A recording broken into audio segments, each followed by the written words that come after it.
Chẳng ai nói cho chị em biết là một lần làm tóc hỏng có thể khiến mình mất tự tin cả năm trời. Như chị cách này thì cách đây vài tháng thì có làm tóc ở chỗ khác, cháy ngọn, khô sơ, không ra dáng cũng chẳng đúng gu. Từ đó là chị sợ luôn, chỉ dám cắt thôi chứ không còn hy vọng gì vào việc là làm tóc thì sẽ đẹp hơn. Hôm nay thì chị qua, ban đầu chị cũng chỉ định cắt gọn rồi về, nhưng mà Sơn thì xin phép chị được xem kỹ chất tóc, phân tích tình trạng rồi nhẹ nhàng đề xuất nếu chị cho Sơn một cơ hội thì Sơn sẽ thiết kế lại form bob hiện đại, xử lý lại nền màu cho mềm mượt, kết hợp với duỗi mềm tự nhiên, giúp phục hồi tóc và vào nếp tự nhiên. Tất cả đều là những gì thực sự cần thiết, không hơn không ép.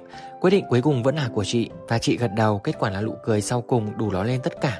Với Sơn, làm tóc không phải để làm gì đó cho có, mà là làm đúng, đủ và thật lòng. Nếu bạn cũng từng mất niềm tin vì một lần làm tóc sai thì Sơn sẽ rất vui nếu được là người giúp bạn lấy lại điều đó.